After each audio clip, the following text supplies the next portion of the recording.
Hola, los estamos invitando hoy a participar en el eje Territorios y Territorialidades en Resistencia.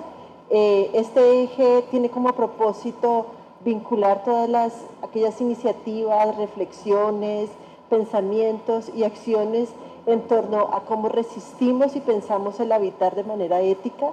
Estamos convocando especialmente a todas aquellas iniciativas que están pensando en contra del extractivismo y a favor de nuevas formas de la vida. Estamos pensando también en aquellas reflexiones críticas en torno a la gentrificación, en torno a los procesos arrasadores del capitalismo con formas de urbanización que acaban con el bosque, y estamos pensando sobre todo en las maneras en que las comunidades, las expresiones locales, los académicos y los jóvenes pensamos formas de resistir y entender unas nuevas formas para el habitar.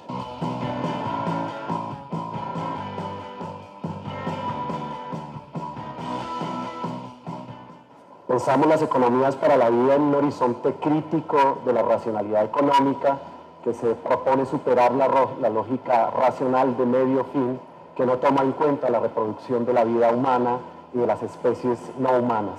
En ese sentido, queremos invitar a todas y a todos quienes estén interesados en participar desde experiencias locales, barriales, ciudadanas, académicas, en relación a todos aquellos modelos y perspectivas de la economía que se salen del marco capitalista, que se resisten a él o que simplemente están superviviendo en las racionalidades barriales, comunitarias y universitarias. Todos y todas están entonces invitadas a enviarnos sus reflexiones para este segundo eje temático, Economías para la Vida.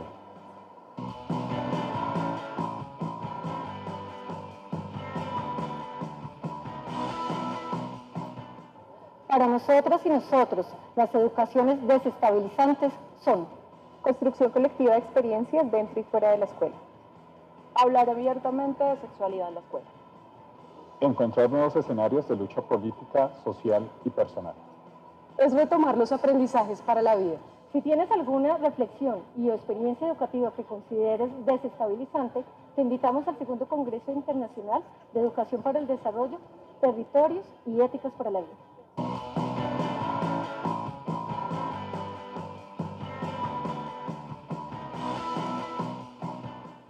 A través de la línea Epistemologías Emergentes y de Frontera, buscamos abrir un espacio en nuestro Congreso para compartir, analizar y discutir sobre los saberes producidos por los diversos procesos sociales, políticos y culturales, situados en las fronteras de los paradigmas binarios, individualistas y logocéntricos que generan rupturas al colonialismo epistémico.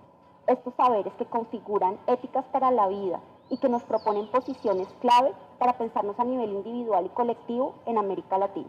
Estamos convocando entonces propuestas que nos muestren otras maneras de imaginarnos y que evidencien la necesidad de nuevos marcos conceptuales y analíticos, marcos de reflexión que lleven la discusión teórica por otros horizontes, pensados desde los diferentes universos en tensión local-global, esa tensión que encierra nuestra geografía.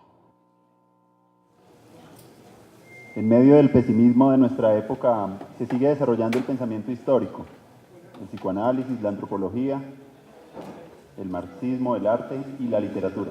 En medio del pesimismo de nuestra época surge la lucha de los proletarios que ya saben que un trabajo insensato no se paga con nada, ni con automóviles ni con televisores. Surge la rebelión magnífica de las mujeres que no aceptan una situación de inferioridad a cambio de halagos y protección.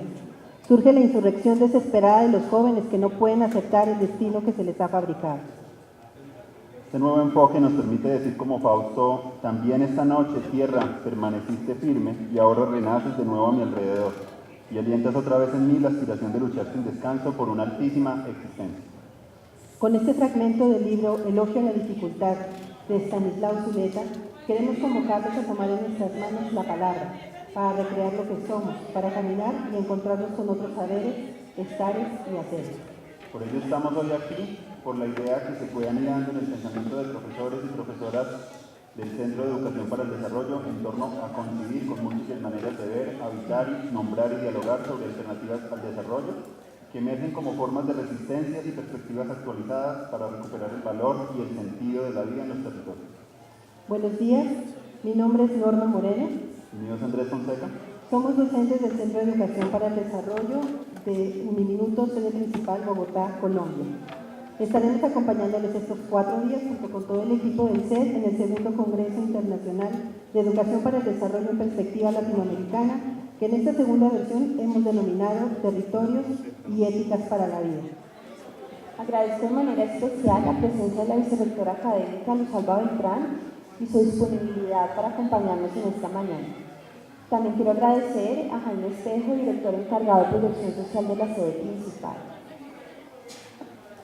Quiero agradecer y saludar de manera cariñosa y cercana a todas las personas que atendieron esta invitación, la cual se configura en la posibilidad de dialogar sobre algo que nos parece fundamental, la sostenibilidad de la vida. A nuestros invitados nacionales e internacionales, Arturo Escobar, es un honor para la universidad y especialmente para el Centro de Educación para el Desarrollo de esta sede contar con su presencia y con sus reflexiones. Igualmente agradecemos la compañía de Maricela Esbampa, quien no nos podrá acompañar de manera presencial, pero sí virtual, la presencia de Axel Rojas, Felicia Montes, Gema Celorio, Eduardo Restrepo, Tatiana Roa, Diana Gómez y Fabiana Amaral, quienes participarán como ponentes y comentaristas centrales. A los aliados que aportaron de diferentes maneras a esta iniciativa, la Maestría de Estudios Culturales de la Universidad Javeriana, la Escuela de Estudios de Género de la Universidad Nacional, el Centro Interdisciplinario de Estudios sobre Desarrollo Estudiar de los Andes, el Centro de Estudios Latinoamericanos sobre Cultura y Comunicación de la Universidad de Sao Paulo, el Centro de Alternativas al Desarrollo y la Maestría en Ciudadanía, Paz y Desarrollo de Uniminuto. También quiero saludar y agradecer la presencia de líderes, miembros de colectivos sociales y barriales, representantes de organizaciones sociales y comunitarias que vienen de diferentes lugares y quienes nos acompañan y quienes compartirán sus experiencias, así como a todas y cada una de las personas presentes. Mi intervención se propone compartir las reflexiones y discusiones que orientaron la propuesta que encarna este Congreso. Me propongo aquí un ejercicio de conocimiento situado que haga evidentes los lugares de enunciación que nos convocan. Hace un par de semanas, las 32 personas que conformamos el Centro de Educación para el Desarrollo nos encontramos en una jornada de trabajo para seguir construyendo colectivamente sobre las líneas de investigación y acción que orientan el trabajo del centro. Surgieron en este escenario diferentes preguntas sobre nuestras utopías políticas, epistémicas, metodológicas, pedagógicas y éticas. Para algunas, utilizo el femenino porque la mayoría de las personas que trabajamos en el centro somos mujeres y porque sé que de algún modo nuestros colegas hombres se sienten políticamente cercanos a la necesaria transformación del lenguaje. Les decía, para algunas, nuestra utopía debe ser acotada porque consideran que es difícil en esta institucionalidad académica hacer viables prácticas que aterricen dichos horizontes. A grandes rasgos, nuestras utopías giran en torno a construir procesos educativos antirracistas, antipatriarcales, anticapitalistas y antisexistas que aporten a la construcción de alternativas al desarrollo y de este modo, dentro de la propia vida cotidiana de la academia, logremos fracturar las fuertes jerarquías existentes y las serias pretensiones de objetividad y neutralidad. Nos hemos propuesto tender puentes entre los conocimientos producidos en las academias y aquellos que provienen del privilegio epistémico de la experiencia de comunidades, historias y trayectorias no institucionalizadas. La utopía es eso, sueños deseables que parecen imposibles de alcanzar, y como lo dijo Fernando Birri, si la utopía sirve para algo, para lo que sirve es para caminar. Este evento entonces no es otra cosa que un pretexto para seguir caminando en ese horizonte utópico, ese proyecto político que se construye y deconstruye colectivamente. Este Congreso, en su primera versión, situó su mirada en el reconocimiento de perspectivas que nos condujeran al replanteamiento del papel de la educación en Latinoamérica, así como en la reflexión sobre las consecuencias contextuales del modelo de desarrollo hegemónico. En esta segunda oportunidad, el Congreso nos reúne para reflexionar en torno a los territorios y las éticas para la vida. Esto es, las luchas, las resistencias, las tensiones y las disputas de diferentes actores que se dan en el marco de recuperar el valor y el sentido de la vida en los territorios. Consideramos que la academia no puede seguir sosteniendo una producción de conocimiento que se pretende objetivo y neutral, sino que por el contrario debe consolidar reflexiones cada vez más profundas que cuestionen y dinamicen su propio quehacer, las maneras en las que lo realiza y los retos que demanda hacer fisuras en un escenario con herencias coloniales como este. No pretendemos idealizar la academia, sino antes bien reconocerla como un campo de lucha ética y política, pues esta no está fuera de la sociedad. De hecho, la institución académica ha producido fronteras geopolíticas que han configurado y dividido simbólicamente los territorios, fragmentando los saberes y sistemas culturales de pensamiento.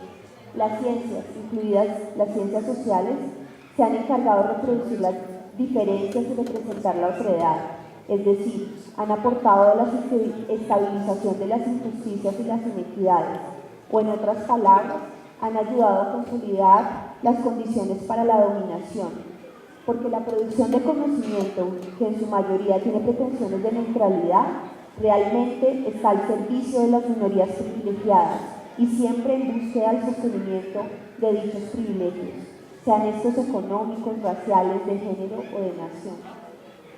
Por eso, se hace necesario intervenir políticamente, comprender las desigualdades sociales y la exclusión en América Latina, particularmente, pero en el sur global en general, nos debe llevar a analizar las dimensiones económica, política, social, racial, sexual, cultural y sus construcciones, para poder tener la posibilidad de imaginar propuestas políticas que articulen las luchas, sin caer en romanticismo. Por eso considero que es fundamental construir un proyecto que nos ayude a comprender mejor las prácticas de los sujetos sin caer en reduccionismos culturales. Nos acerca a las movilizaciones sociales, a las organizaciones sociales, sin opacar la mirada crítica sobre los procesos y las transformaciones sociales que les son propias.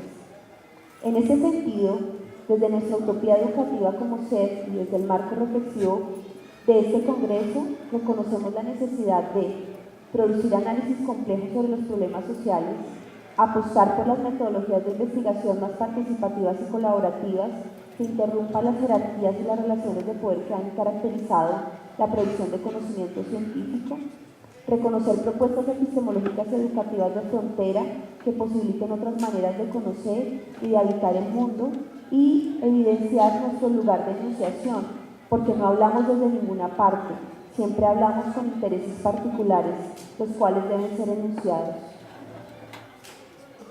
Así como no queremos idealizar la academia, que reconocemos como un espacio dotado de privilegios, tampoco pretendemos idealizar las luchas y las resistencias de las gentes que están en otros escenarios. Sin embargo, al reconocer la responsabilidad que ha tenido la producción de conocimiento científico y académico, sobre todo cuando este ha pretendido anular los saberes prácticos de las personas y sacar el mayor dividendo para su propio beneficio, sí optamos por reconocer los conocimientos y las éticas construidas en otros escenarios no académicos. Algunos de los escenarios otros que nos proponemos visibilizar es el de los saberes y prácticas producidas por las mujeres que trabajan por cuidar y sostener la vida, los construidos por personas de diferentes procedencias y culturas que privilegian el trabajo colectivo antes que el individual, o el producido en las resistencias de innumerables pueblos para hacer frente al despojo, al desplazamiento, a la pobreza de áreas rurales, urbanas y de oro. Consideramos que las apuestas del CED y por supuesto las de este Congreso se constituyen en un puente que se propone, más que acercar, articular las reflexiones autocríticas que hacen desde la academia con los conocimientos y luchas que se gestan fuera de ella. Así proponemos generar conversaciones en torno a las experiencias que se disputan ciertas hegemonías económicas, políticas, sociales, con el ánimo de sostener la vida material y concreta en los territorios, de quienes piensan procesos educativos dentro y fuera del establecimiento e instituciones, que coayuden a generar otras representaciones de nosotros mismos y otras éticas para la vida, a quienes están pensando y poniendo en práctica otras economías que disputan la centralidad y sobrevaloran la acumulación de capital, y quienes pensamos la necesidad de construir otras epistemologías que estén en la frontera del conocimiento logocéntrico. Es por esta razón que metodológicamente en nuestras mesas de trabajo podrán encontrar experiencias de luchas y resistencias en los territorios, ponencias académicas, resultado de investigaciones y otras maneras de transmitir saber, como las muestras audiovisuales y culturales. Apostamos por este diálogo con el ánimo de reconocer los diferentes lenguajes desde los que se viven, analizan y presentan las diversas realidades. Emily Dixon dice: la gratitud es el único secreto que no puede revelarse por sí mismo. Quiero agradecer a las 31 profesoras del Centro de Educación para el Desarrollo que ayudaron a pensar y organizar este evento a través del trabajo por ejes de reflexión.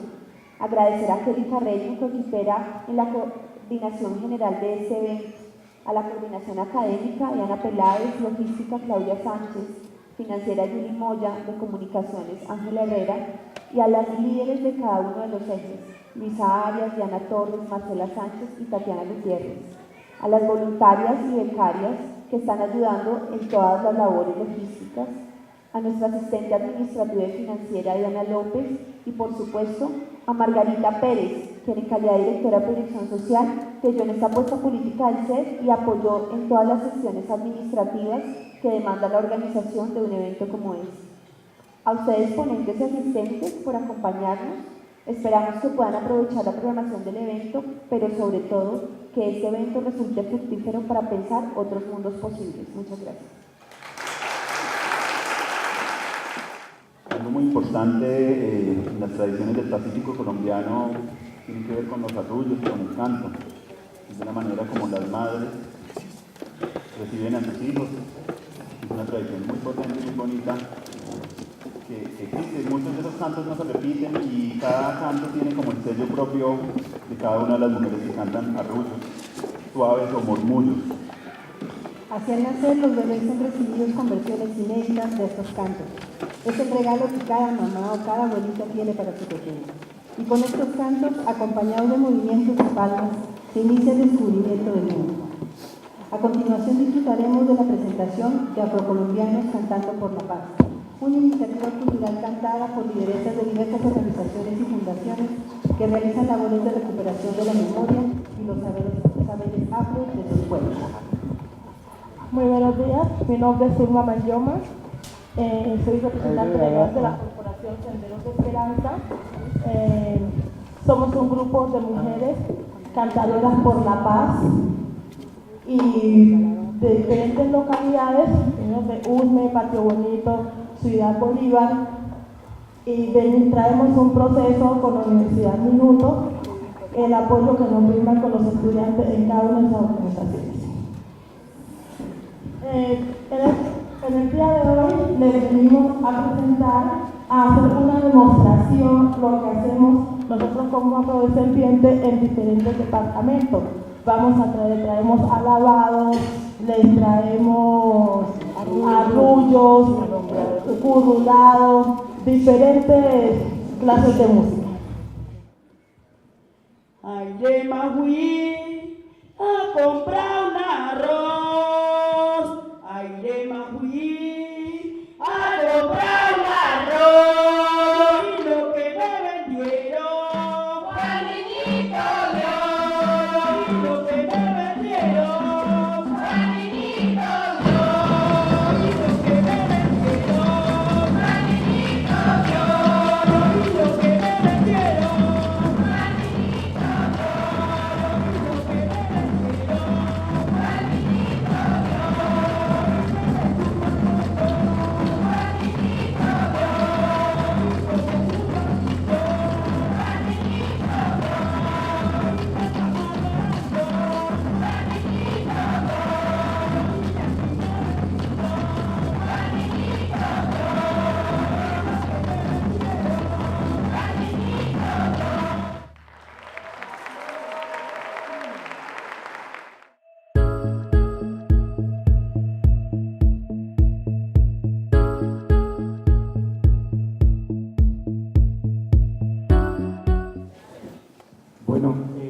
A mí me toca en este momento presentar a Arturo Escobar. Creo que es una labor en ese escenario bastante sencilla, en un sentido y bastante complicada en otro sentido. En el sentido de lo sencillo es que seguramente muchos de nosotros nos hemos cruzado en diferentes momentos de nuestros procesos formativos o en diferentes momentos de nuestras lecturas con los trabajos de Arturo. Entonces, en ese sentido, pues Arturo es alguien que es familiar para muchos de nosotros, es alguien que de alguna manera nos ha interpelado en nuestros procesos de formación, en nuestras lecturas, en nuestros trabajos. En ese sentido es bastante fácil presentar a Arturo. En el sentido difícil es que con Arturo hay una relación de amistad de hace más de 20 años. Significa que hay muchas historias, muchos elementos detrás, y eso es imposible contarlo, eso hay que experimentarlo, eso hay que sentirlo para poder, no sé, ubicarse en ese escenario. Y de ahí lo único que yo diría en ese elemento tan complicado es que Arturo es un pensador que se toma el riesgo de tratar de hacer en su vida lo que piensa, lo que es una cosa muy importante, porque gente coherente entre lo que se piensa y lo que se hace hay muy poquitas en este mundo, y creo que ese rasgo de carácter es un rasgo de carácter que caracteriza y que permite, no sé, como lo mejor y lo más estimulante del trabajo de Arturo. En términos de lo que va a presentar ahora, ustedes van a encontrar una serie, no sé, de elaboraciones que al final vamos a poder no solamente comentar, sino también preguntar y trabajar sobre eso. Entonces, Arturo, bienvenido a este congreso y tienes toda la palabra. Bueno, muchísimas gracias. Buenos días a todas y todos. Bienvenidas, bienvenidos. Quiero comenzar por agradecer a la profesora Luisalba Beltrán por su introducción, su presentación al seminario, a los profesores Espejo y Vélez también por la presencia, a los directivos de Un Minuto, muy especialmente a la profesora Andrea Neira, directora del centro, por su invitación desde hace ya un poco más de un año, creo, a mi querido colega y amigo Eduardo Restrepo, con quien me unen muchos intereses y muchas luchas, y como veremos una que otra divergencia, muchas divergencias. El hombre siempre es maduro, la van a ver, pero nos entendemos muy bien y nos queremos mucho, y aprendo mucho de su retroalimentación sobre mi pensamiento. También, obviamente, a las profesoras Diana Torres y Alejandra Néstica por haberme recibido ayer en el aeropuerto, acompañado y ubicado un poco en el contexto de Un Minuto, y a todas y todos aquí de la universidad en particular y del centro en particular. Finalmente, agradecer realmente a las cantadoras y a los músicos cuyo hermoso acto acabamos de presenciar. Creo que es muy central a lo que voy a decir hoy en día. Las mujeres cantadoras por la paz. No, estamos en Colombia, es imposible no pensar hoy en la paz, aunque no va a ser una praxis, digamos, un tema que voy a tratar explícitamente, pero que antes en la discusión saldrá. Agradecerles por sus saberes, por su arte, y para dar simplemente un par de ejemplos vinculados con mi charla, aquello de la ancestralidad. Una de las organizaciones de las mujeres tiene un nombre muy hermoso, que es algo así como tejiendo los senderos africanos, tejiendo los senderos africanos. Es decir, volver a la ancestralidad africana. Nosotros, los euromodernos, por llamarlos de alguna forma, siempre estamos tejiendo desde la ancestralidad eurocéntrica, pero nos hemos olvidado de que hay una gran ancestralidad indígena y africana en Colombia, y que se ve en todo el arte, en todas las formas culturales de esta población. Por ejemplo, cuando una de las cantadoras decían, llegando a Ciudad Bolívar criticaron mi sazón, y de pronto otra decía que le hicieron tumbar el palo de Brojó, dice que decían túmbalo, y yo les dije que no, es para mí un punto de entrada para el tema que voy a tratar, que es el tema del habitar. De que habitar una ciudad como Bogotá, una ciudad como Cali, profundamente interculturales, ni siquiera multiculturales, sino interculturales, donde hay múltiples mundos viviendo en ese espacio urbano, es empezar no solamente a respetar y celebrar la diversidad como se hace, por ejemplo, en Petronio Álvarez, sino realmente entender la profundidad y incorporarla en nuestros diseños de vida a todo nivel. Y obviamente, cómo no recalcar la última canción, queremos una vida libre de violencias y libre de racismo, y recordar que la paz, el cuerpo es el primer territorio, el cuerpo de la mujer en particular, y que por aquí comienza la paz. Entonces, este mundo, y llegaremos a la conclusión de mi presentación a hablar de la despatriarcalización como uno de los ejes principales de esa nueva forma de existir en el territorio y nueva forma de habitabilidad de la cual voy a hablar. Bueno, tengo una presentación y ahora, sí, ojalá el ideal es que yo la pueda pasar. Si tienen una pirigallita, o si no, es difícil, no hay ninguna forma de... Bueno, entonces me va a tocar pasar como... porque hay un juego de imágenes que solamente yo lo puedo hacer, pero bueno, no importa, está bien. Entonces, bueno, el tema, me voy a parar por ratos, me voy a sentar por ratos también. Compañero Axel, muy buenos días. Gracias, compañero Axel, también. Para hablar de esta temática de habitabilidad y diseño. Hay dos, y voy a hablar por unos 50 minutos a partir de ahora. Confío en no aburrirles. Luego habrá, creo que tenemos hasta la 1, cerca de la 1, tendremos tiempo de debatir sus comentarios y luego una conversación más abierta. ¿Por qué habitabilidad?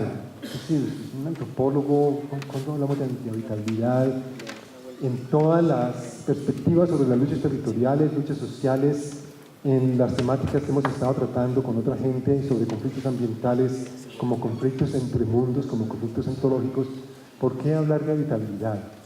Y la habitabilidad me llega por dos razones. Primero, porque en muchas presentaciones que he hecho, y seguro le ha pasado a gente que trabaja en los temas territoriales con comunidades afrodescendientes e indígenas campesinas, siempre alguien pregunta, bueno, ¿y qué pasa con lo urbano? ¿Lo urbano no es un tema más importante todavía? Y obviamente lo urbano es un tema excesivamente importante.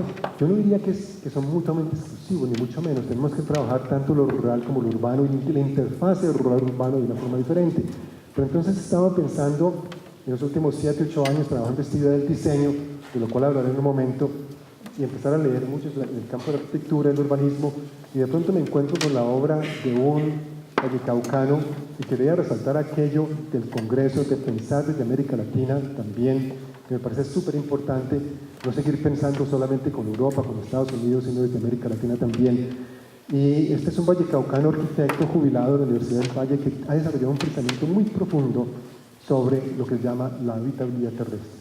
Entonces quiero presentar un poco ese pensamiento, en unos 10 minuticos, se va a hacer parte de la primera parte de la presentación, pero luego vinculando con las territorialidades, especialmente con las luchas territoriales. Todo lo que hacemos, muchas de las personas que estamos aquí seguro, es interesarnos en las luchas territoriales, porque en gran medida son el espacio más vital y más fuerte de profundizar aquella utopía que nos hablaba Andrea, que nos da la oportunidad de caminar hacia esos otros mundos posibles, que es la utopía precisamente del pluriverso, o como lo definen los zapatistas, un mundo donde quedan muchos mundos. Entonces lo vincularé con las luchas territoriales, porque siempre están allí, nunca están lejos, y también lo vincularé obviamente con el concepto que en la ontología política, que es un campo en el cual voy a medio esquematizar muy brevemente, llamamos ontologías relacionales, que son ontologías, que son mundos que se construyen a partir de la interdependencia radical de todo con el todo, de que todo está conectado con todo, y que en Occidente hemos vivido unas vidas, hemos construido mundos basados en otra ontología, que es una ontología de la separación. En términos filosóficos lo llaman una ontología dualista, donde se separa mente, cuerpo, razón y emoción, naturaleza y cultura, razón, etcétera, etcétera, etcétera. Entonces, esas son las temáticas que vamos a tratar. La siguiente, por favor, toda. Entonces, toda. ¿Qué toca? Bueno, entonces vamos a comenzar con una introducción intuitiva de mi región, que es el Valle Geográfico del Río Cauca, la crisis de habitabilidad en el Valle Geográfico del Río Cauca. Luego hablaremos del modo occidental y le he pegado a la conclusión de Harold Martínez de habitabilidad, le he pegado occidental patriarcal. Y ya veremos por qué es tan importante esa adición de habitar. Luego veremos qué tiene que ver el diseño con la habitabilidad y por qué el diseño en realidad se ha construido en contra de el mundo natural, y por qué podemos repensar el diseño para que realmente conlleve otro tipo de habitabilidad. Y luego, en la parte más corta, porque es la cosa que ustedes, el tema que ustedes más conocen, imagino, hablaremos, lo vincularemos con las luchas territoriales, especialmente afrodescendientes e indígenas. Bueno, la siguiente, por favor. ¿Sigue? ¿Sería posible apagar algunas de las luces de acá, del escenario, para que se vean bien las fotos? Si me ayudan con eso, se ve mucho mejor la presentación. Si les preguntara a la gente, que es de Colombia por lo menos, qué fue la primera imagen, inmediatamente miran, caña de azúcar, el Valle del Cauca. El Valle del Cauca, si ustedes van en auto o a pie o en lo que sea, o en autobús, van desde Suárez, desde Santo Pepe Quilichao hasta Cartago, todo lo que ven, 400 kilómetros izquierda y derecha es caña de azúcar. Un modelo perverso que se ha celebrado, perverso porque ha agotado las aguas, tiene impactos, la siguiente, impactos ambientales muy importantes, ha reesclavizado a las poblaciones negras, a los trenes cañeros, ha creado estas máquinas de producción de mundo que son los ingenios, y de allí siguiente, sigue poniendo nomás, no, ya no, hasta ahí. Entonces, la conclusión para mí es que todo esto permite, es lo que llamamos ahora un entramado, de este entramado que tiene que ver con suelos, que tiene que ver con caña, con semilla, con trabajadores, con corteros negros, que tiene que ver con ingenios, que tiene que ver con ejecutivos, que tiene que ver con la banca en Cali, con los financieros, con la Azucaña, con todas estas cosas, ha creado un mundo donde la habitabilidad terrestre se olvidó por completo. La siguiente. Lo mismo pasa con Cali. De nuevo, si me pueden apagar las luces de por acá, sería buenísimo, para que la gente vea las imágenes bien. Las ciudades, como la conocemos como Bogotá, no me voy a detener a hablar de esto. Siguiente. En grandes crisis de habitabilidad, sobre todo en muchos sectores de Cali, en todo Cali es una crisis de habitabilidad tenaz. Los estereotipos sobre la violencia, especialmente en el sector suroriental, habitado por aproximadamente 600.000 habitantes en el distrito de Agua Blanca, más que todo población afrodescendiente del Pacífico. Entonces los urbanistas críticos, digamos, empiezan a acuñar conceptos de injusticia espacial, la privatización del suelo, que es súper importante hoy en día para el sistema de ciudad, hablar de justicia urbana y del derecho a la ciudad. El siguiente. Y bueno, una frase de un famoso geógrafo: la revolución ser urbana no será, pero claro que la revolución será en todos los campos, no solo en la urbana. Siguiente. Y ahora sí, el argumento, pon los cuatro de una vez, yo creo, son cuatro, creo. Primero, entonces, la crisis ambiental y social es una relectura de la crisis. Desde la perspectiva de esto vamos a llamar habitabilidad, una crisis de habitabilidad. Entonces, la habitabilidad se me sugiere a mí como un ángulo interesante, importante para repensar, crisis y transiciones. Entonces, vamos a hablar de la habitabilidad terrestre como un dominio de pensamiento crítico y de praxis espacial territorial. Eso lo hacen algunos arquitectos urbanistas, pero nadie más. Alguna gente de antropología de pronto habla del urbano, de gente por ahí, pero es un modo particular de habitar, que nos viene de las sociedades patriarcales, de las sociedades capitalistas modernas, que se han construido de espaldas a ese principio de la interdependencia de todo lo que existe. Entonces allí haremos una lectura ontológica del patriarcado y la modernidad desde esa perspectiva.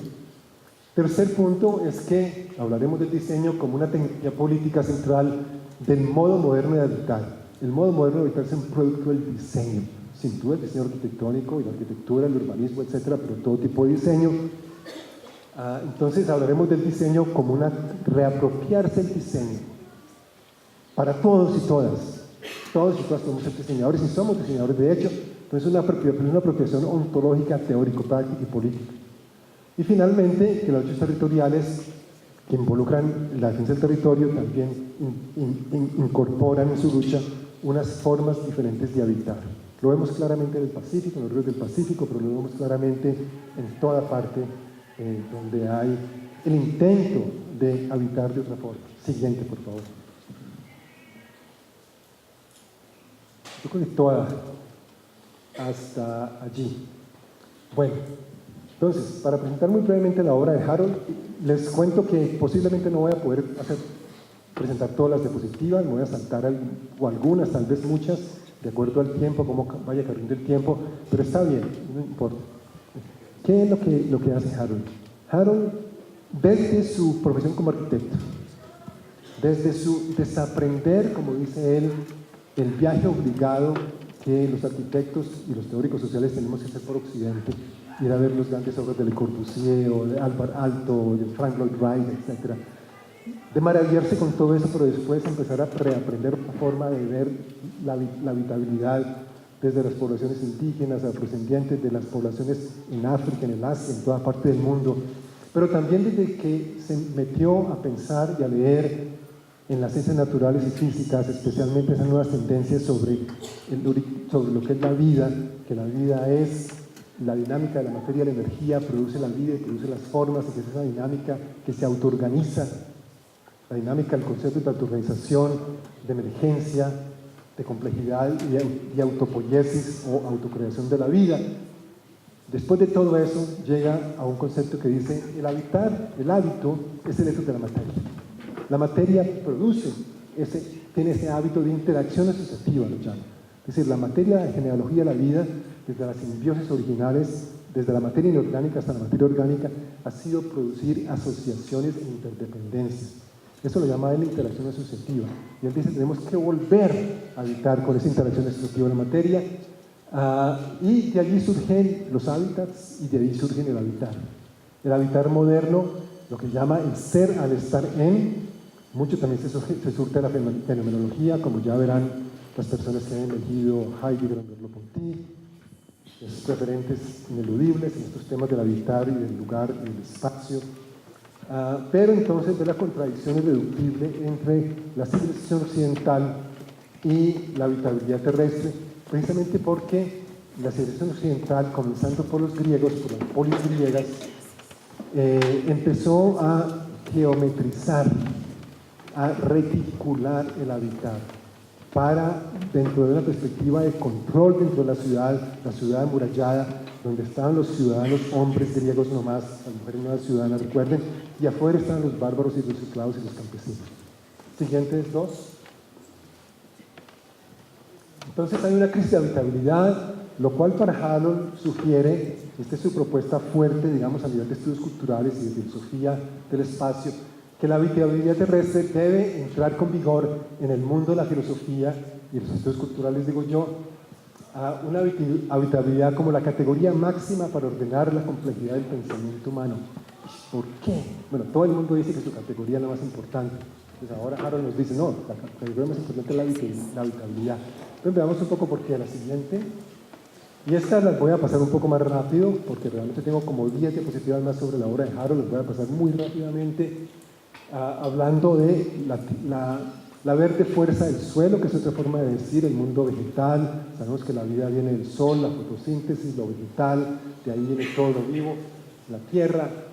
Entonces tenemos que volver a aprender a habitar, a interaccionar asociativamente con el mundo del hábitat donde todo fluye. Es una teoría del pluriverso. El pluriverso es eso, donde todo fluye, es el flujo incesante de la vida, de donde van surgiendo las formas a partir de todas estas dinámicas complejas. Siguiente.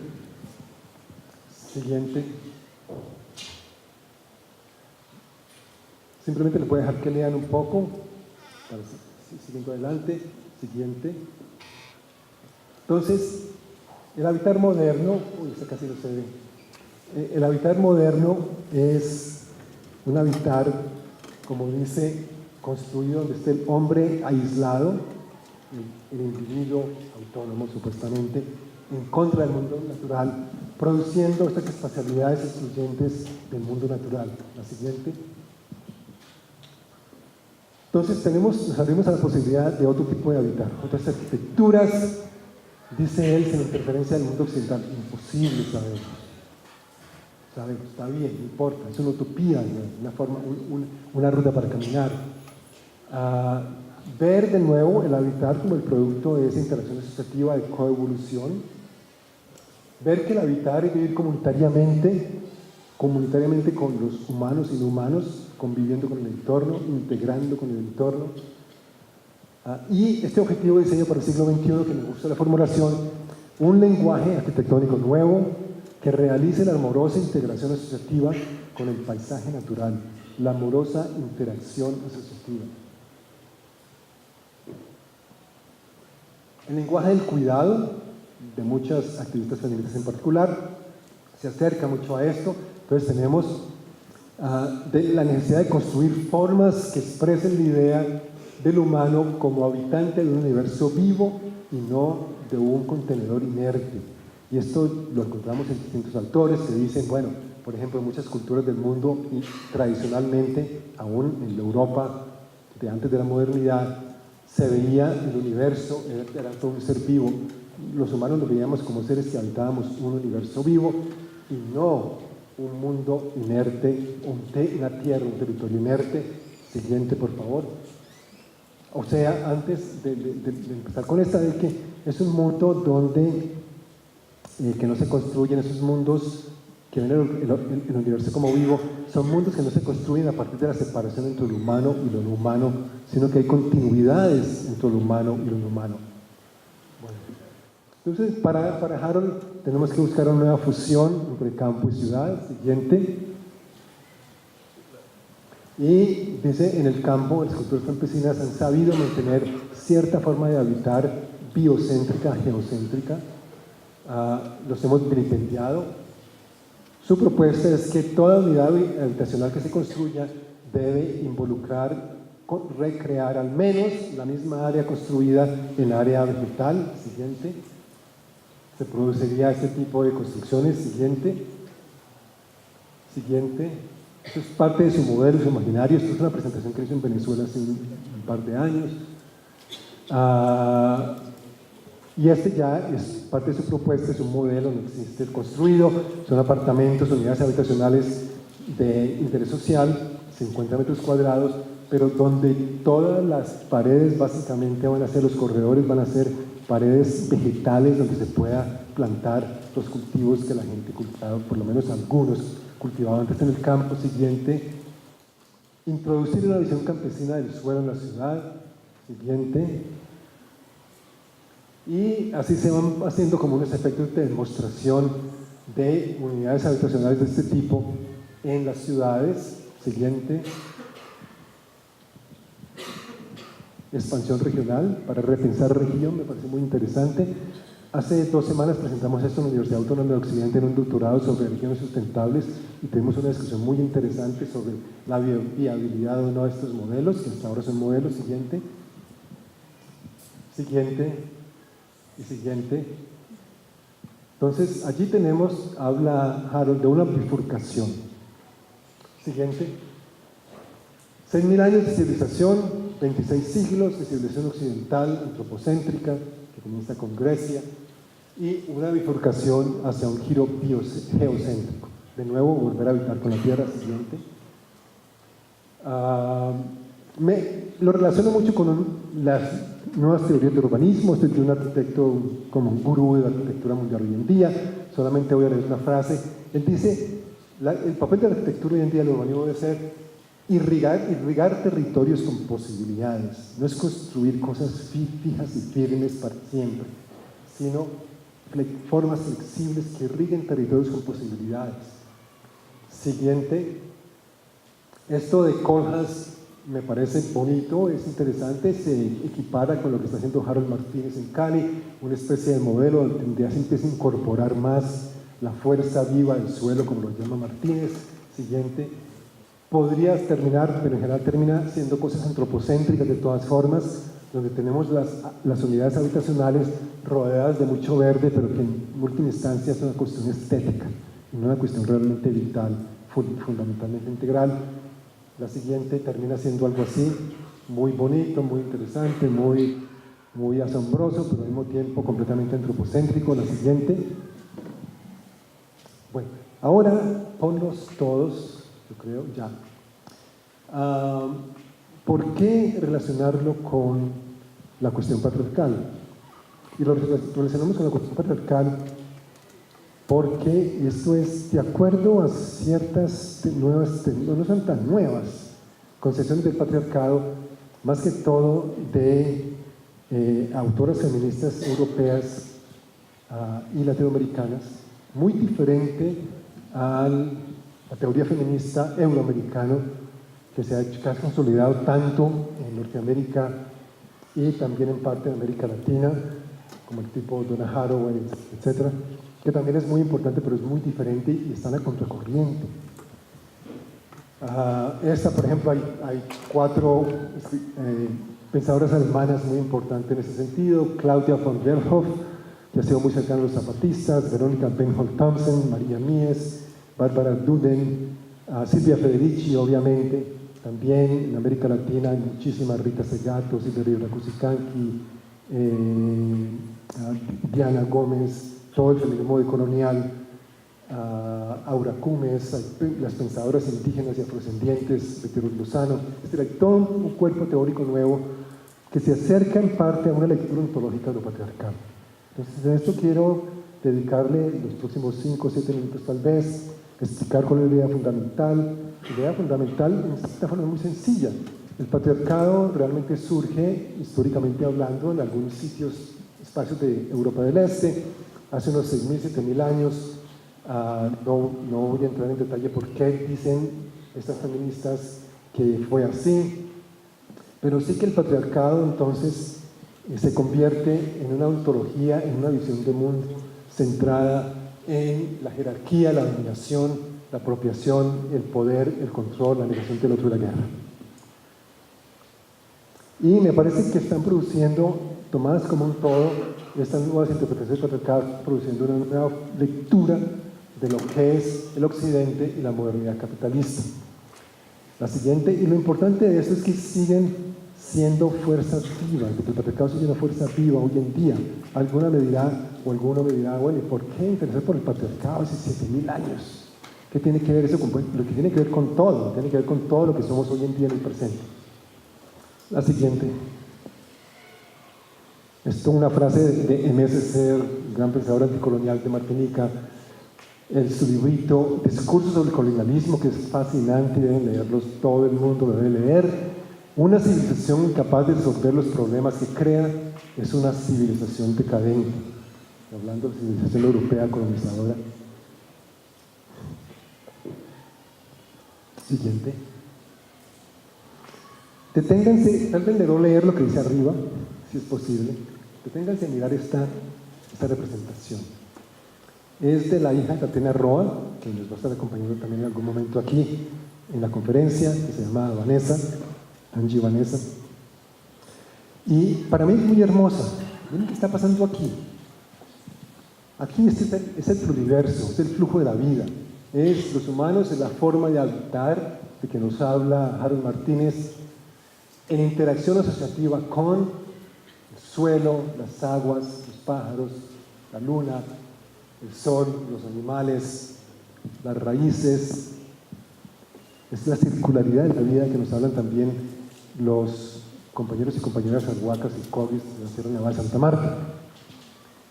Es una representación para mí de una ontología matriarcal o matrística, como vamos a ver que también la llaman, del principio de la interdependencia radical de todo lo que existe.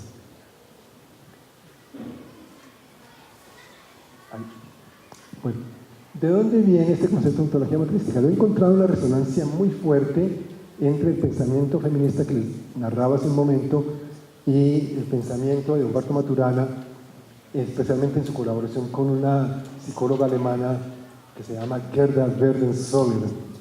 que tienen varios libros juntos, incluyendo uno que se llama Los fundamentos olvidados de la biología, si mal no recuerdo. El fundamento olvidado de la biología es el amor.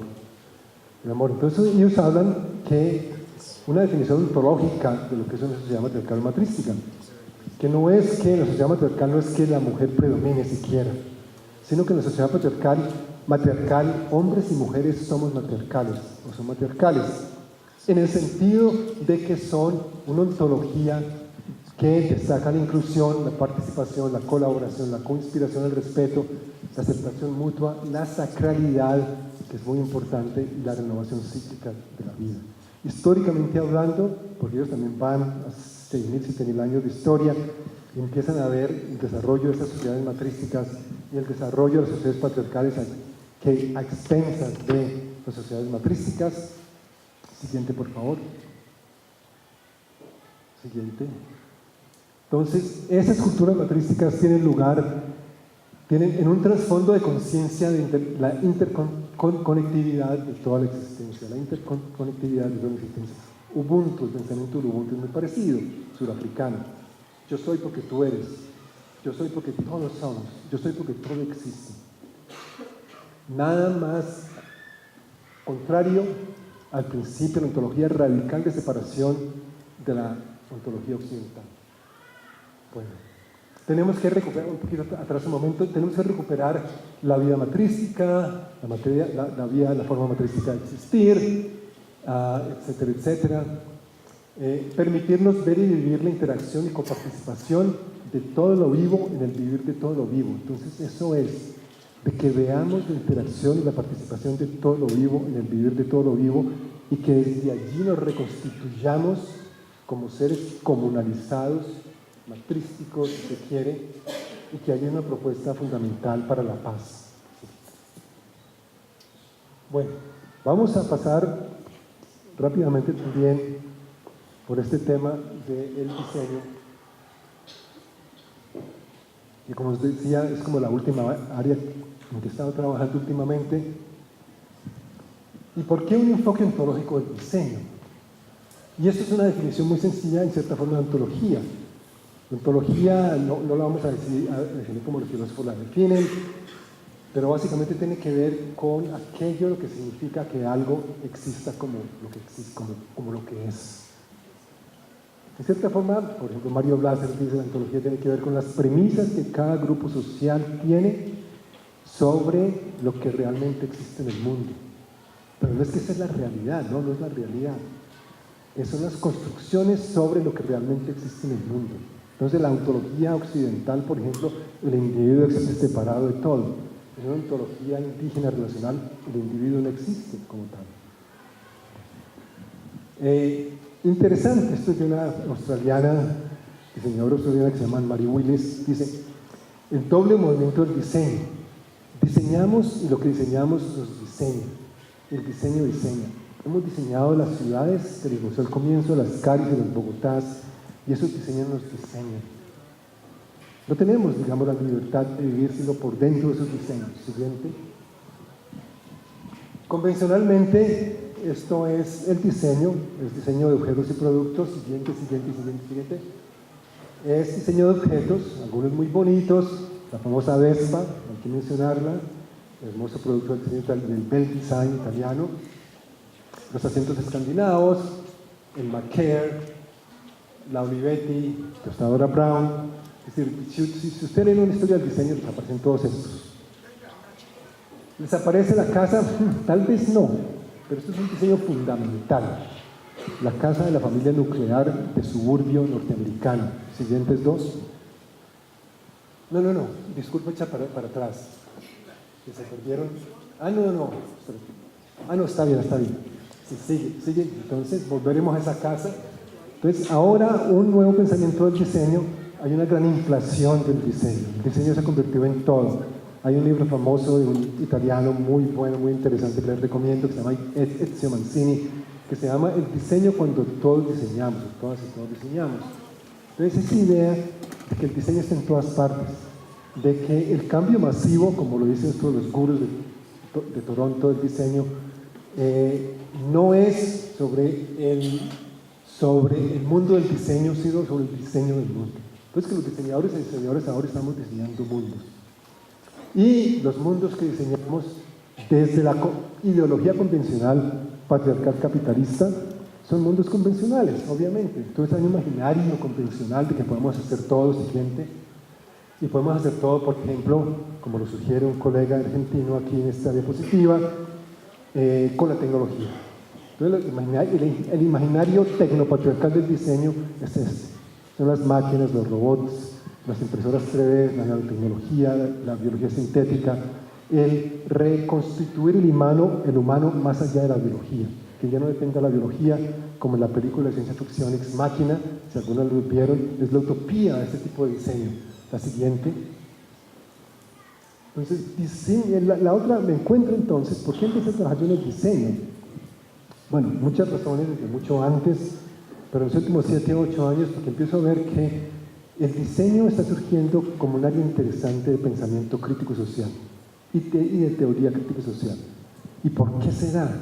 ¿Por qué será? En formas en que, digamos, las ciencias sociales y humanas convencionalmente no lo están haciendo de esta forma, por lo menos. Y tiene que ver con que es una práctica, es una praxis. Siempre está metida en la cuestión de la existencia. Tiene que ver con la creatividad del diseño. Entonces, especialmente tiene que ver también con esto que dice Mancini, de que hoy en día todo el mundo, todas las comunidades están abocadas a diseñar. No podemos no diseñar, porque siempre nos están diseñando, nuestras vidas también. Todos esos talleres por ahí que andan de autoayuda, que son súper intensos, que van 3 días y tienen que llevar luego 4 personas más porque es un gran negocio, es para rediseñar nuestras vidas supuestamente, sin hablar para nada del contexto, que es totalmente desquiciado, pero bueno. Entonces, hay una gran serie de ideas sobre cómo pensar el diseño por diseñadoras mismas y diseñadores, diseño centrado en el usuario, participativo, interactivo, codiseño, etc. No se habla mucho de la política. Eso sí, ni del poder. Una gran proliferación de libros interesantes nuevos sobre estos enfoques de diseño, empezando en América Latina también. No tengo muchos ejemplos latinoamericanos todavía, pero estoy recopilando. Siguiente. Mi pequeña contribución a literatura. Siguiente, y de ahí viene lo que estoy presentando. Yo creo que me voy a saltar, tal vez esta. Bueno, saltémonos, voy a hablar de la segunda y la tercera. Estos son los 3 de los libros principales en que me estaba basando. El libro de Winograd y Flores, Entendiendo los computadores y la cognición, hay versión en castellano. Mancini, Diseño cuando todo el mundo diseña, y Tony Fry, que es un diseñador australiano muy interesante, escribe este libro, Humanos por Diseño. Nos convertimos en humanos por diseño. Dice Flores y Winograd, el diseño es una conversación para la acción. Diseñar es establecer conversaciones para la acción. Entonces, ¿qué tipo de conversaciones para la acción estamos haciendo?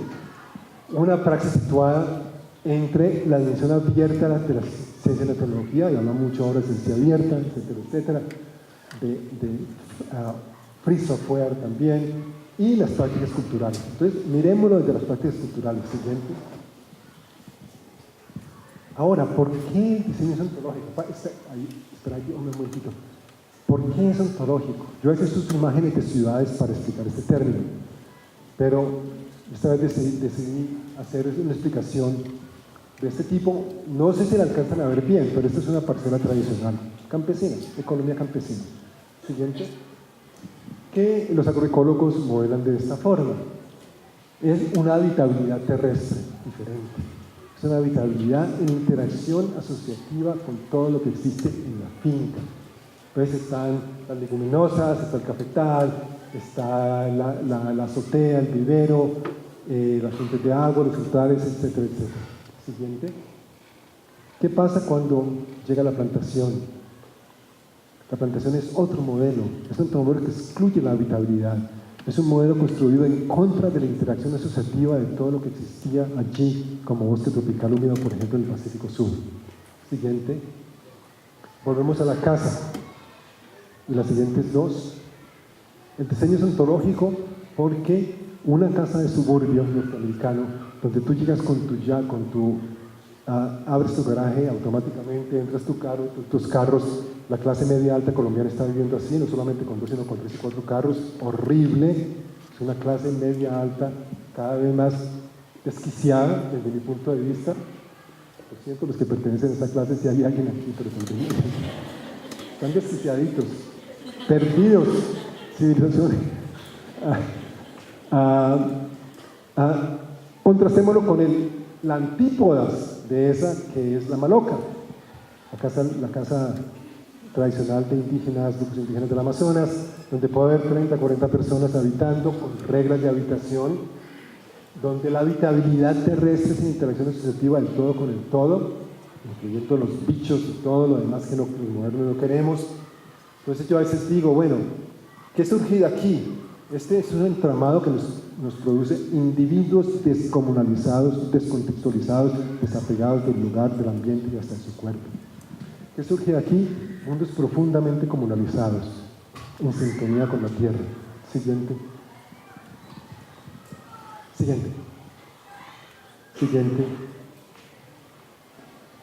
Siguientes 2. Todos tenemos un aparato de estos.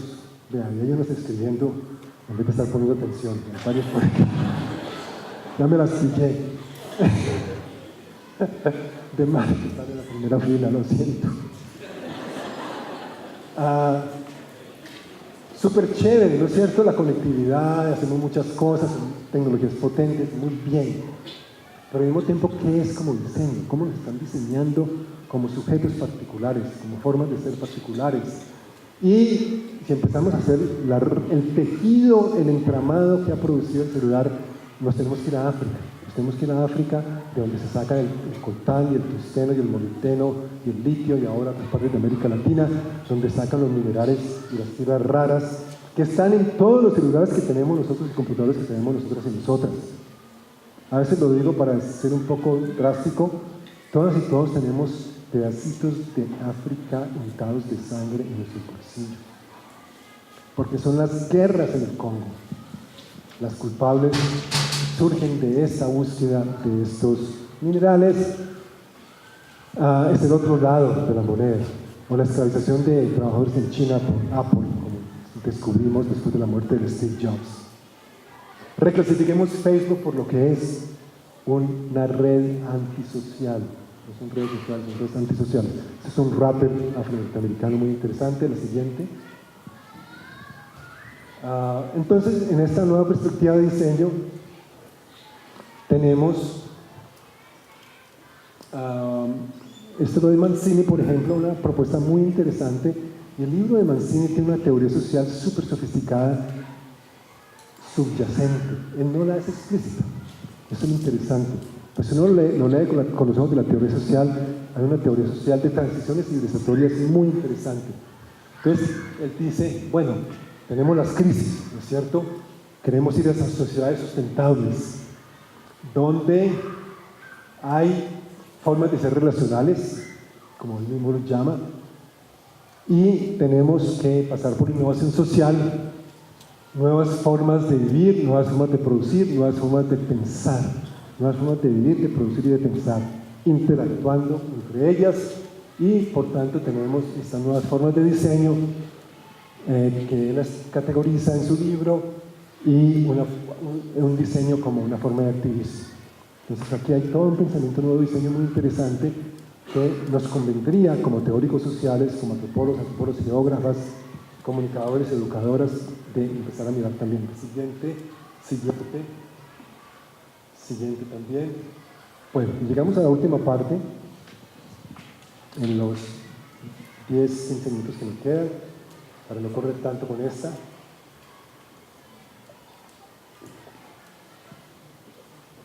¿Qué tiene que ver esto con las luchas sociales y territoriales? Yo creo que hoy hay un gran pensamiento en América Latina. Maristela Vampa es una de ellas. Me da lástima que no esté, porque hubiera sido chévere conversar con ella en persona. Eduardo Gudinas, mucha otra gente, Gustavo Esteban, pensando estas nuevas formas de lucha que están emergiendo en muchas partes del continente. Las consultas populares contra la minería, por ejemplo, son parte de esto. Las luchas indígenas, afrodescendientes, campesinas, nuevas luchas urbanas, feministas, son parte de esto. Y que muchas tienen que ver con la cuestión del territorio, y muchas tienen que ver con la cuestión de la comunalidad, de volver a recuperar un sentido de lo colectivo y de lo comunal. Y sabemos que lo comunal ha tenido muy mala prensa, en buena parte por malas razones. La comunidad también es un espacio de represión y de poder, etcétera, etcétera, especialmente para las mujeres y los jóvenes, por ejemplo. Pero que de todas formas, como dicen los indígenas, me acabo de acordar de esta frase, por fuera de la comunidad solo existe la muerte. Entonces ellos lo tienen muy claro, por fuera de la comunidad solo existe el individuo descomunalizado que ya en cierta forma ha muerto, por lo menos para esos otros mundos que ellos ven. Entonces, considerar las luchas, especialmente luchas, esto es lo que se está pensando desde América Latina, hay muy buena literatura ya sobre esto, sobre conceptos de autonomía, comunalidad, territorialidad, y aquí lo relacionamos obviamente con el pensamiento, con la cuestión de la habitabilidad, de que son luchas que también propician o fomentan nuevas formas de habitar, nuevas formas de habitabilidad terrestre en asociación interactiva con el entorno, más allá de la separación entre humanos y no humanos, más aún son comunidades, y claro, el caso estereotípico, muy estereotipado con frecuencia, es las comunidades indígenas, por ejemplo, la Sierra Nevada de Santa Marta, donde son gente, humanos y territorios se constituyen mutuamente, donde no hay una separación, como veremos en un momento si tenemos tiempo, entre estas dos entidades. Hay distinciones, pero no hay separaciones tajantes que establece la modernidad. Bueno, siguiente, por favor. Entonces voy a decir una cosa muy corta sobre tres luchas particulares. Esta es lucha de la comunidad de la toma, más que todo una lucha de mujeres, en especial en esta parte, en el norte del Cauca contra la minería ilegal de oro, la lucha del pueblo Nasa y la propuesta más bien del pueblo Nasa de la liberación de la madre tierra, y si tenemos tiempo, porque es un poquito más complejo y largo, el protocolo de consulta previa y consentimiento previo libre informado de los pueblos de la Sierra Nevada de Santa Marta. Y los presentaré en términos de estas nuevas formas de pensar territorio, comunalidad y autonomía. Entonces, del 12 al 27 de noviembre de 2014 hubo una marcha de mujeres, salieron 14 mujeres desde el norte del Cauca, Yolombó, La Toma, con una de las grandes lideresas que apareció mucho en la prensa, de pronto la recuerdan, Francia Márquez, escribió unos textos muy lúcidos, unas cartas a la opinión pública, de las cuales he sacado unas citas, especialmente esta, que dice que las mujeres afrodescendientes del norte del Cauca entendemos el valor ancestral de nuestros territorios. Nuestros ancestros nos enseñaron que debemos garantizar a nuestros renacientes, a las personas que siempre vienen, porque la vida siempre viene, humanos y inhumanos, la permanencia en el territorio ancestral. El territorio y la vida no se venden, se ama y se defienden. Y este es el eslogan del movimiento, se convirtió en un movimiento que resuena ya en otras luchas. El territorio y la vida no se vende, se ama y se defiende. Uno puede decir, ya sí, aquí hay una ética sin duda anticapitalista, aquí hay una ética antipropiedad privada, pero también hay una ética de autonomía autonómica, una ética comunitaria muy fuerte. Siguiente. Hay gente que está dispuesta a dar la vida por la madre tierra para que sus hijos vivan. Francia Márquez. Sí, siguiente. Y segundo ejemplo es la nueva propuesta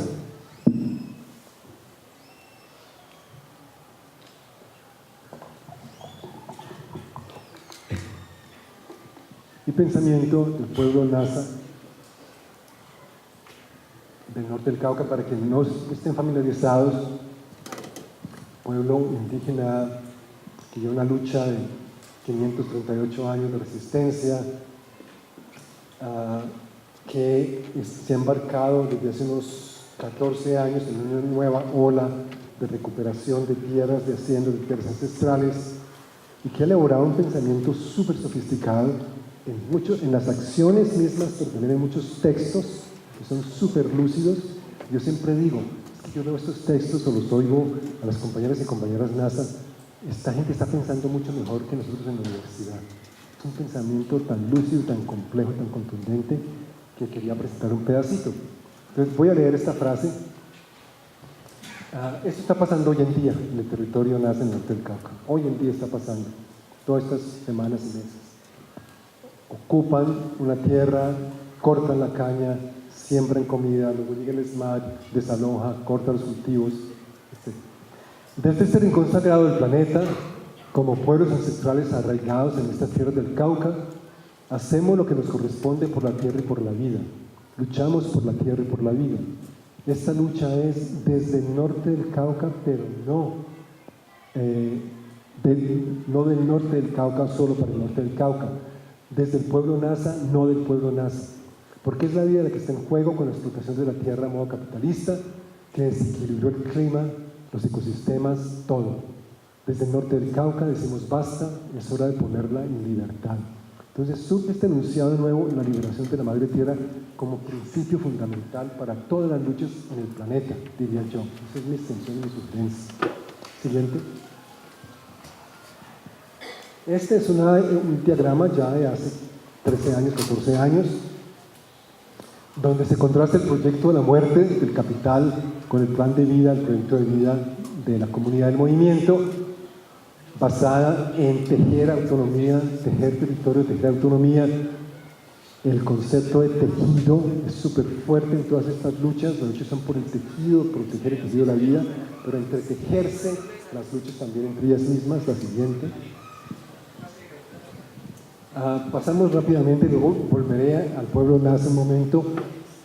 Este lo voy a pasar un poco más rápidamente porque simplemente quería reseñarlo. Hay un protocolo de consulta, un protocolo autónomo de consulta previa y consentimiento previo libre informado. Muchos pueblos están haciendo este tipo de protocolo dentro de la famosa regulación de la OIT 169 de derechos de los pueblos indígenas y tribales, que es un protocolo que obliga al Estado, es una ley que obliga al Estado a consultar a las comunidades para todo proyecto de desarrollo que pueda tener impacto sobre sus vidas y sus ecosistemas. Entonces los protocolos desde el Estado nunca han sido buenos para las comunidades, siempre han sido amañados para las corporaciones y los foráneos que quieren hacer los proyectos. Entonces algunos, hay un protocolo de comunidades negras también ya, más que todo el proceso de comunidades negras. Entonces este protocolo es súper interesante porque son 180 páginas, pero se leen relativamente rápido. Resumen toda su ontología, su cosmovisión de el cuidado de la vida, centrada en el cuidado de la vida, la ley de origen, el mandato propio, que sienten ellos que tienen un mandato propio de defender la naturaleza. Y es una visión de la vida que es circular, donde todo está relacionado con todo, donde los sitios sagrados, los lugares sagrados son súper importantes de mantener libre de toda intervención y contaminación para mantener esa circulación de la vida. Bueno, la siguiente.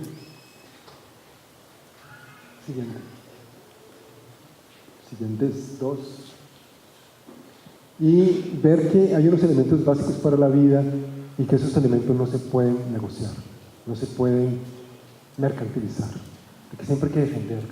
Entonces la lucha por el agua, por ejemplo, si ellos dicen no, el agua es sagrada, entonces claro, cualquier protocolo de consulta previa, cualquier ejercicio de consulta previa con el pueblo hueco sobre el agua, tiene que tratar con ese principio y no se privatizará. La autonomía es digamos, la esencia, en cierta forma, del pensamiento. Leo un concepto de la antropóloga geógrafa Astrid Ulloa, aquí de la Universidad Nacional, que ha trabajado mucho con estos grupos sobre la autonomía.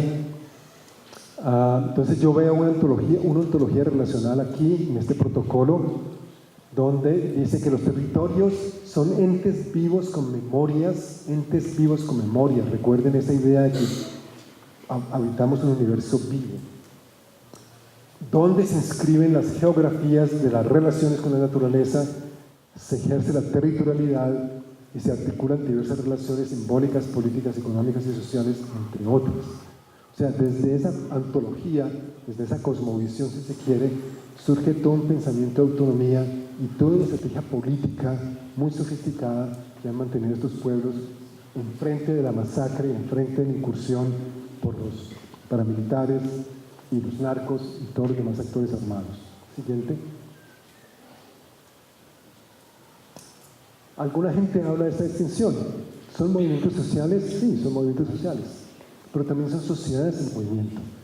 Toda la sociedad que se moviliza, indígena, por ejemplo, que se moviliza a recuperar las tierras, son mundos en movimiento, son mundos comunalizados, son otra cosa. No es simplemente, no están luchando por la inclusión, no están luchando por beneficios del Estado, a veces sí, y es parte importante, mejores escuelas, salud, todo eso es muy importante, pero van más allá, están luchando por la pervivencia como los pueblos y los mundos que han sido y que son. Siguiente. Otra bonita representación de estos mundos comunitarios o comunalitarios de la hija de Tatiana Roa, muy hermoso. Siguiente. Y volvemos al pueblo Nasa. Algunas preguntas han abierto. Entonces dicen ellos, la desalambrada de Humaquiwe, la madre tierra, la recuperación de las haciendas, va a depender de desalambrar el corazón. ¿Quién iba a creer? Corazón y tierra son un solo ser. Corazón y tierra son un solo ser. Los modernos sabemos que eso no tiene sentido, es una creencia. Es una cosa ahí como sin sentido. El corazón es un órgano que habita el cuerpo y no tiene que ver nada con la tierra. La tierra es otra cosa. Son minerales, son animales, son lo que quieran. Pero dentro de esta ontología, corazón y tierra son un solo ser. Pensar con la tierra, por eso reúne pensamiento con cuerpo, con tierra, con universo. Eso es lo que sabemos y sentimos. Siendo así, nos montamos en el tren del progreso como mandaderos, como patrones. La respuesta que intentan dar, hay obviamente desacuerdos en la comunidad, hay fracciones, hay tensiones entre ellos, con los líderes, etc. Es que obviamente que no. Hablan de mingarse para la paz, hacer una gran minga para la paz. Y Colombia tenemos que mingarnos para la paz. Pero una minga para esa paz, que sea una Colombia donde quepan muchas Colombias, muchos mundos. Siguiente. La siguiente.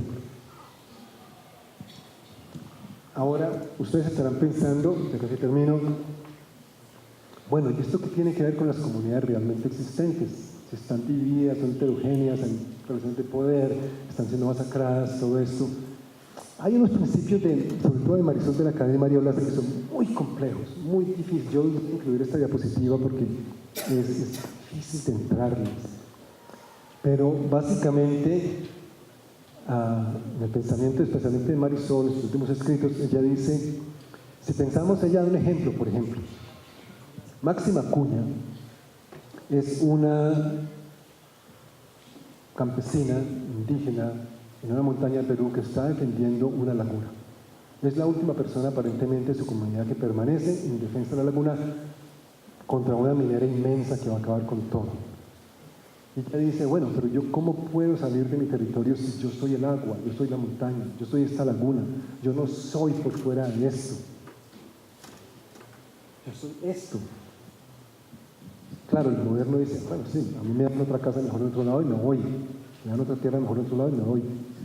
Pero no, entonces hay una ontología de la interrelación, que no depende de la separación entre humanos y no humanos, donde Máxima Acuña se constituye continuamente a través de todas sus prácticas, de las prácticas de todos los otros seres vivos, como el territorio que es. Entonces, desde ese punto de vista, Máxima Acuña ahora gana un premio ambientalista, y es un ambientalista, pero dice Marisol, pero no solamente ambientalista. Sí, lucha por eso que se llama el medio ambiente, pero también lucha por su mundo, por la persistencia de su mundo. ¿Sí? Entonces, lo que la modernidad realmente ocupa, yo a veces hablo de la ocupación ontológica de los territorios por parte de la modernidad, como las plantaciones, la ganadería extensiva, etc. Lo que ocupa, y antes se extirpaba a través de la religión, es un modelo de ser al estar en el territorio. Marisol habla ser en el ayo, ser en ayo. El ayo es el territorio ancestral, digamos, indígena del Perú. Entonces, un ser en el territorio, de los pueblos territorio, precisamente lo que se juega. Ya casi terminamos, la última, la siguiente. Siguiente, no vamos a hablar de la transición, porque voy a llegar ya a la última, pero básicamente estamos hablando de una transición muy compleja. Los compañeros y compañeros indígenas hablan de transición civilizatoria. No va a haber un solo modelo, va a haber muchos modelos, pero un modelo, digamos, pluriversal, donde se respeten todos los mundos que coexisten en el mundo, hecho de un mundo por el capital globalizado. Siguiente, diseñar, vamos a diseñar esa transición. Siguiente. Bueno, entonces, esta es una conclusión, digamos, provisional a la que he llegado. Si pensamos en las formas de habitar, si pensamos en ese rediseño de mundos, ¿cuáles son los principios fundamentales? Entonces, digamos, yo hablo de esos tres principios que esto, por ejemplo, vale para la cooperación internacional, para las ONGs, para los grupos de solidaridad, para los movimientos. Primero, que propendan por la recomunalización de la vida social. La crisis occidental, en gran medida, es una crisis de la imposición del modelo individual de ser y existir.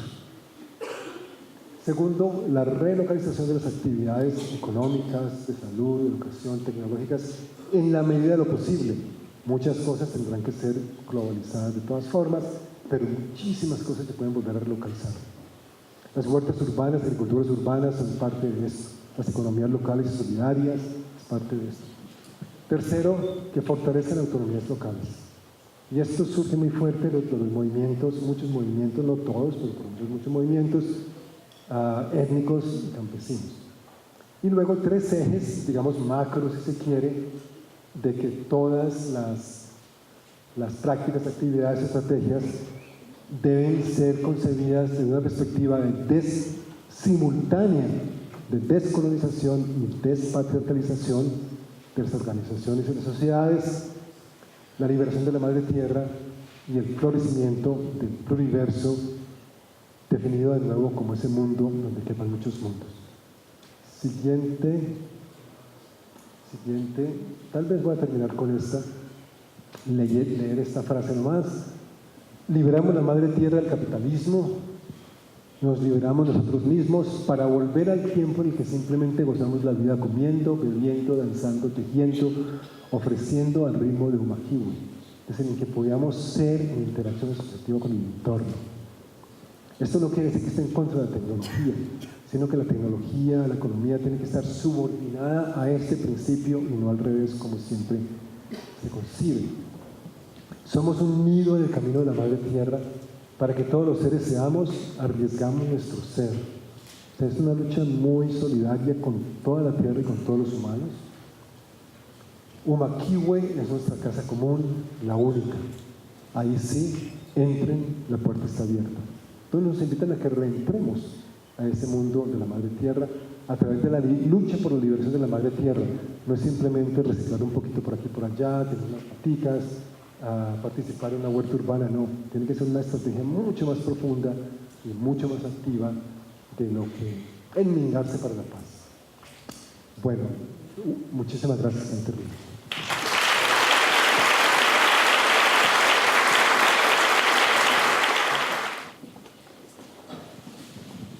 Bueno, ahora va a haber la posibilidad de que circulen unos papeles para que ustedes puedan hacerle preguntas a Arturo. Mis comentarios son unos comentarios bien puntuales. Pienso que lo más importante es la conversación que se pueda suceder entre la gente que lo está escuchando ahora y Arturo. Yo quisiera empezar con un enunciado que seguramente ustedes reconocerán, el enunciado de que los filósofos han interpretado de múltiples maneras el mundo lo que importa, sin embargo, es transformarlo. Pues ese enunciado, empiezo con ese enunciado porque yo siempre he visto a Arturo del lado de los filósofos en el sentido amplio de la palabra, que están pensando que la interpretación del mundo es fundamental, es relevante, es importante, en tanto lo que está en juego es la transformación del mundo.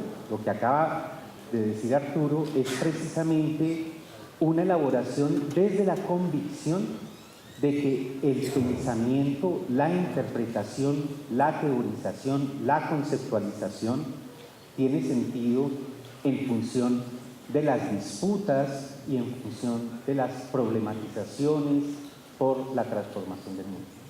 Eso es el primer enunciado que quería decir. El segundo enunciado es que Arturo está apelando a una sensación de que las cosas están mal, una sensación que tenemos visceral de que hay problemas con nuestra existencia, de que hay emergencias, de que hay dificultades, de que hay crisis. Él utiliza el concepto de crisis de manera central, y eso yo quiero subrayar, es la sensación, lo visceral, el asunto de que las cosas como que no están cuajando. Y lo que Arturo está haciendo es darle palabras, darle sentido, de alguna manera galvanizar, de alguna manera articular, de alguna manera constituir una serie de ideas, nociones, interpretaciones, precisamente para enfrentar esos malestares, para enfrentar esos inputes, para enfrentar esas cosas que no están cerrando bien. Eso es lo segundo que yo quisiera plantear con respecto a la conversación de Arturo. Lo tercero es que la ventaja que me permite conocer a Arturo hace algunos años, de poder trazar continuidades y especificidades de lo que él está diciendo ahora con respecto a lo que ha dicho en otros momentos. Entonces, en ese sentido, a mí me gustaría plantear que Arturo, desde que está trabajando a finales de los 80, comienzos de los 90, su crítica al desarrollo, su elaboración sobre la importancia de la dimensión de la identidad con respecto a los movimientos sociales, todo lo que se vino después con modernidad, colonialidad, y lo que ahora está hablando en clave del giro ontológico, las ontologías relacionales, y lo del diseño que nos plantea ahora, y lo de la habitabilidad. Pues todo eso tiene un asunto que a mí me parece importante en sus diferencias y en sus continuidades. En sus diferencias es el Arturo de los 80, de los 90, es un Arturo fundamentalmente postestructuralista, un Arturo que piensa desde Michel Foucault y que piensa también con Edward Said, con el asunto de esa interrupción del desarrollo, poner al desarrollo en el discurso, verlo como un dispositivo de producción de otredades, de jerarquías y todo eso. Es un Arturo que en los años 2000 y hasta ahora hay un desplazamiento, una complejización en el sentido de que empieza a pensar con otras categorías y con otros paradigmas, el paradigma de la modernidad colonialidad y el paradigma ahora de las ontologías relacionales. Todo, a pesar de que hay unas diferencias teóricas de énfasis, uno puede ver una gran continuidad en el trabajo de Arturo. Y la gran continuidad es esa preocupación por descentrar las certezas que hacen a Occidente un efecto de creación de verdades y de creación de realidades que obturan otras posibilidades. Yo creo que la línea de continuidad del pensamiento de Arturo es una línea donde es la interrupción de la certeza de Occidente con respecto a sí mismo.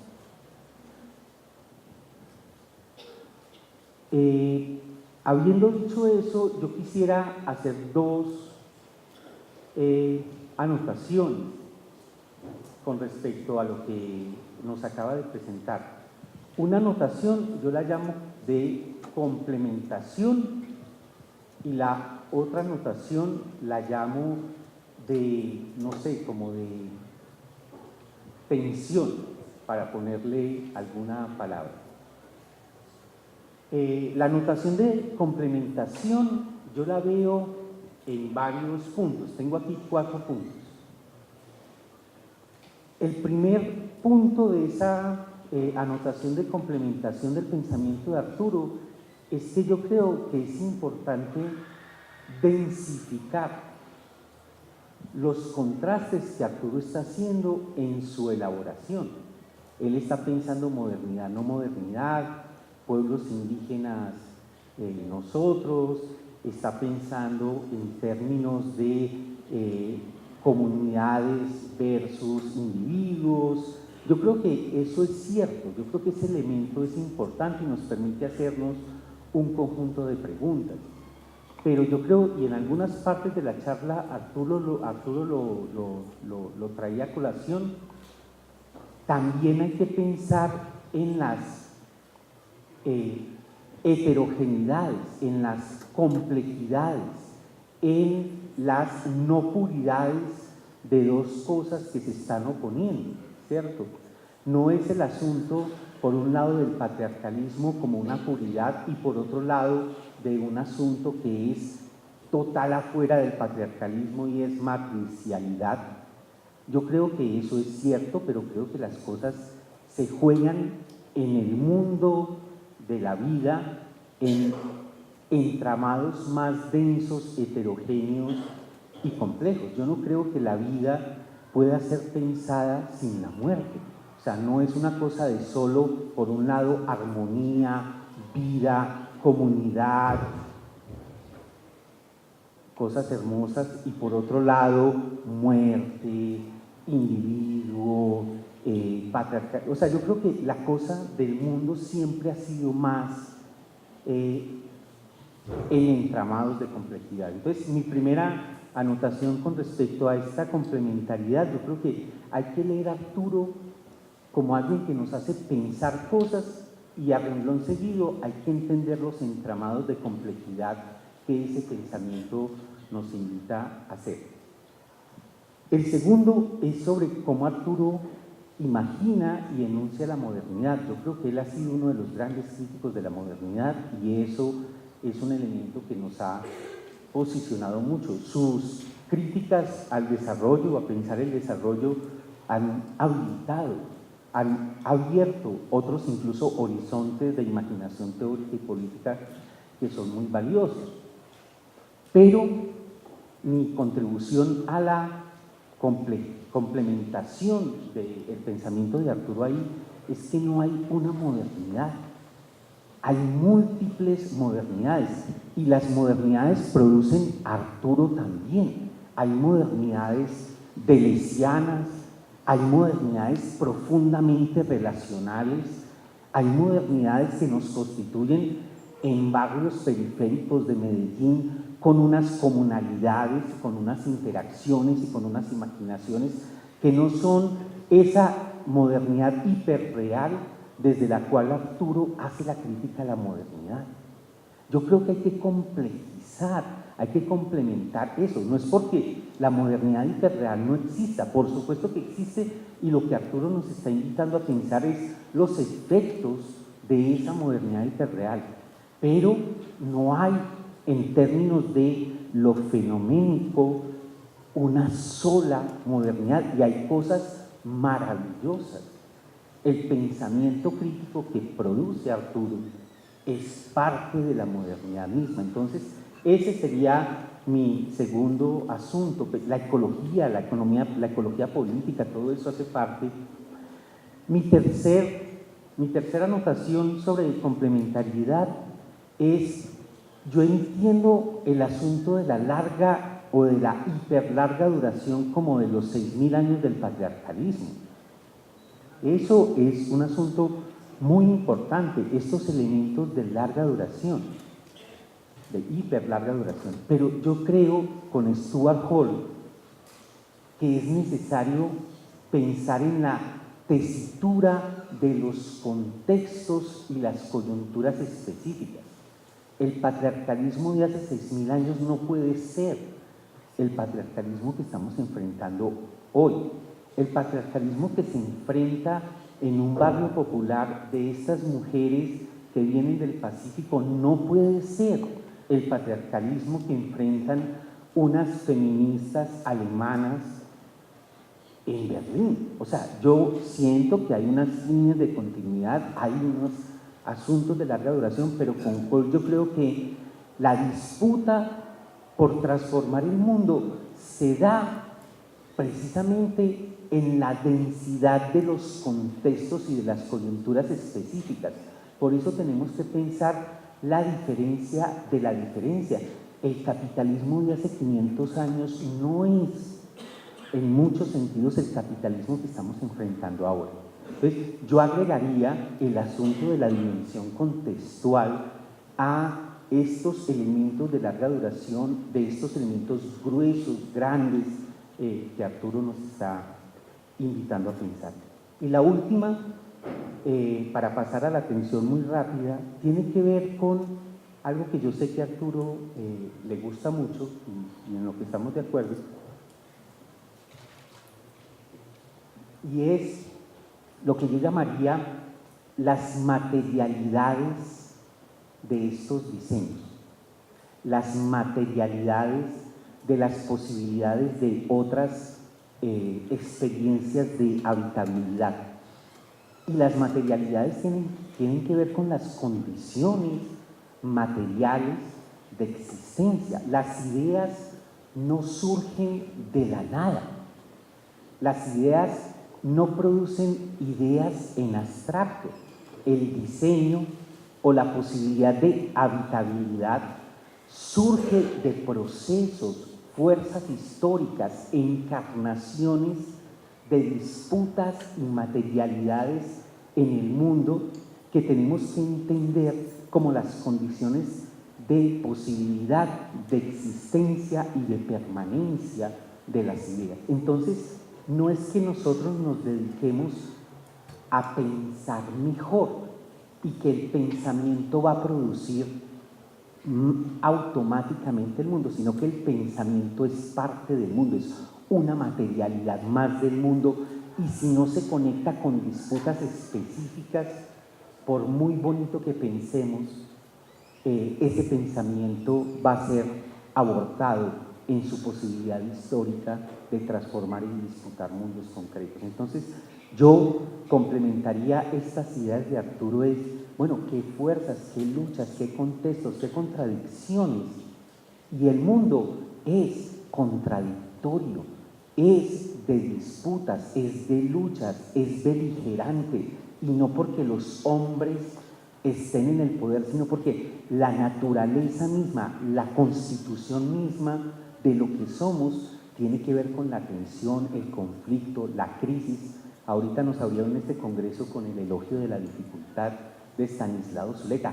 Eso es este mundo. El mundo no es un mundo de ángeles, por un lado, puramente angelicales, y por otro lado, un mundo de demonios, puramente demonios.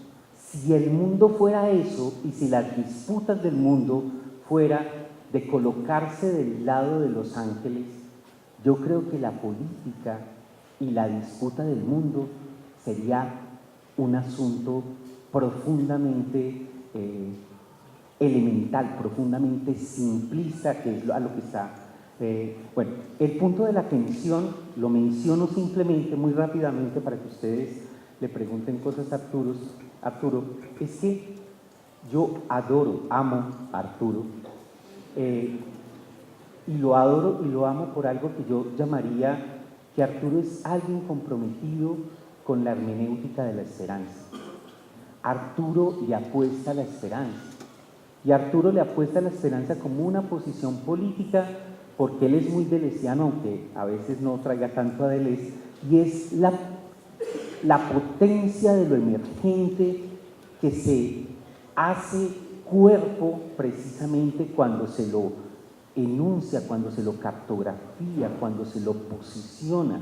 Entonces, Arturo es un pensador, Arturo es un practicante de la hermenéutica de la esperanza.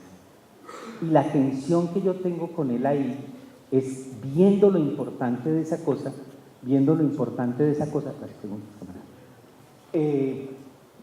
yo ahí soy más del lado gramsciano, más del lado holiano de Stuart Hall, y es que yo creo que no se puede simplemente hacer ese ejercicio político, que es muy valioso y necesitamos muchos hermeneutas de la esperanza, pero también necesitamos algunos personajes y algunas posiciones que podemos llamar pesimismo del intelecto.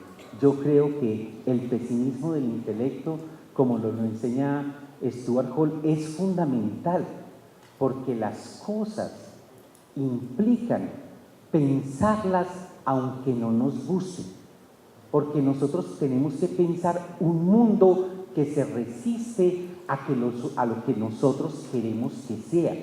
El hecho de que el mundo se resista a que sea lo que nosotros queremos que sea, demanda una posición política y una concepción de la responsabilidad intelectual de pensar a pesar de nosotros mismos, de pensar incluso en la complejidad y en la densidad de las traiciones que nos habitan incluso a nosotros mismos. Darle tesitura a los enunciados tan lindos de los compañeros NASA, porque es que los compañeros NASA no son solo esos pronunciamientos. Y quien conozca a los compañeros NASA saben que son muchas otras cosas, a veces traicionadas, que se traicionan con ellos mismos. Entonces, yo la atención que pongo sobre la mesa, y no es para invitar a que Arturo sea pesimismo del intelecto, porque él piensa con el corazón honestamente, es que esa hermenéutica de la esperanza es necesario tensionarla, y ojo que hablo de tensión, de contradicción, de ser con el pesimismo del intelecto.